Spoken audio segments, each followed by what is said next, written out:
I thought I'd record a few words, but the silence seems quite powerful, and doesn't seem to be a need to say anything really.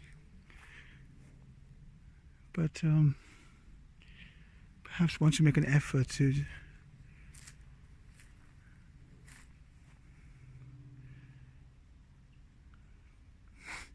doesn't make any sense to say, to have to even recollect anything really, but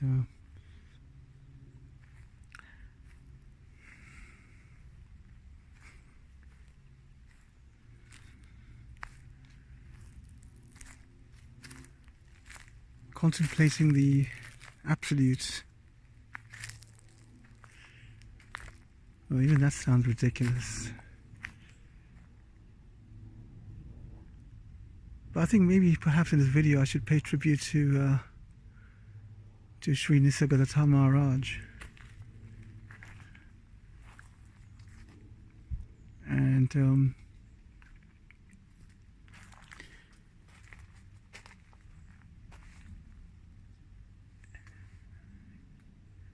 his constant pointing towards the absolute, to the without any mercy, if you like. He doesn't kind of beat around the bush. He just goes straight there, and I've always appreciated that, actually. Even though, even at the times I didn't realize what he was talking about, I still appreciated the directness, and now I'm very grateful, because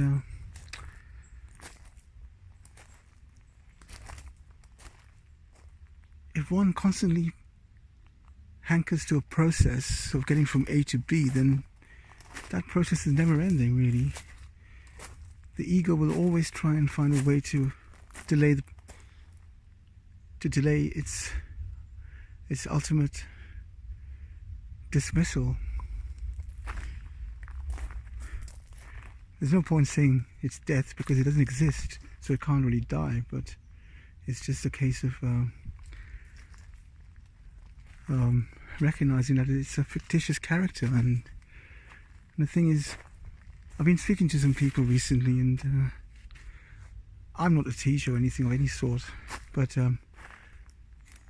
some people say that people need to be led step by step across the path,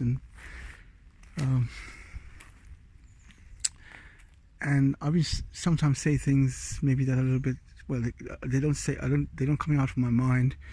The words just come out, and while there's compassion in certain cases, sometimes they just come out quite ruthlessly, and then people get affected and sad, and or feel that you're dismissing their experience, their life experience. But that experience is from the identity, and has to be dismissed. Because at what point are you going to say?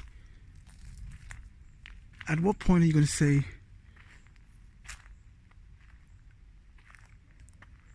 or just dismiss the whole idea that you don't exist as a person? Because if one keeps on pandering to this process or step-by-step approach, then the person keeps continuing,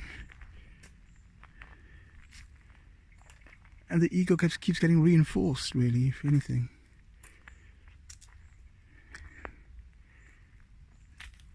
So while you come to the I amness awareness of consciousness, then one says, or people say, or masters say, that grace takes you home, grace drops you into the absolute. But there's no timing for grace, is there? There is no timing. It happens, it unfolds as it's meant to unfold from within. When the heart's open, when the heart's pure or purified through either suffering or effort or meditation or contemplation, then the grace manifests. But we can't just wait around for grace without making any effort. And I find that this is the thing, this whole thing of well, at least for me, that was a major a stumbling block over the years of knowing from masters and teachers, and from hearing from Muji for many years, beloved Muji, and that I am the consciousness, and finally arriving at that I amness, and then the grace came at the Buddhist monastery, where, with the grace of beloved Ajahn Chah, the I completely dropped, totally gone, finished. The I was gone, and there was only the Absolute. And since then, there's just been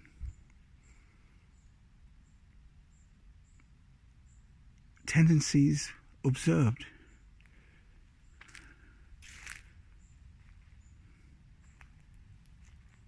The tendency for the identification to cling on is still there. It's kind of like, it's like a virus that keeps trying to take hold, but this time round, there's nothing it can take hold of. It's just keeps failing. There's deep-rooted tendencies of clinging, deep-rooted tendencies of wanting to be with a partner or be successful in the world. Those are rising as well. But they can't take hold of anything, because there is nothing there to take hold of. The identity is seen to be a fraud. It's crystal clear. The illusion's dropped, or the illusion has been revealed, and that's it. So listening to Nisargadatta Maharaj for the last 2 or 3 days has been so beautiful, to just hear his direct, like bullets going into the heart, bang, bang. It's just straight, direct. And I really value that directness now. I think I've come to the stage where, but speaking to a few people recently, and, when words come out and people say, you can't say that because you have to go step by step and this and that. And, well, first of all, I have no desire or anything to teach anyone anything, because I don't know anything. Everything happens in the moment, in the now, and life unfolds without a doership. There's no doer here to create a process as such. But yeah, I guess every journey is a manifestation of the divine, and has its own program of unfolding. So I just thank all the masters, and well, there's only the Absolute, and thanking the Absolute and all its manifestations as masters who've so kindly been in my life and helped me along to come to this point of just being awareness and abiding in that. I'm so grateful and thankful, and wish everyone could one day just see the simplicity in realizing the fraud of the identity, which is not real. There is no identity. There is no person there. Look, and you'll find that the person is just a bunch of ideas and concepts, and clinging to that person is what causes suffering. It's that simple, really. But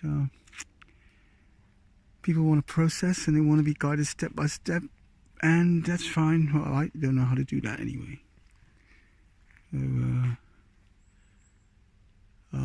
So yeah. I heard once a long time ago that everyone's on an elevator to heaven.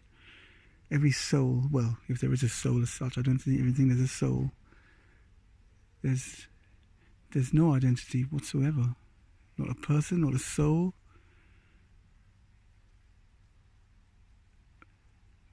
the saying was that all souls are on an elevator to heaven, and it's just that some are on different levels. So that rings true. I expect there's only one. It all returns to that eventually. Thank you.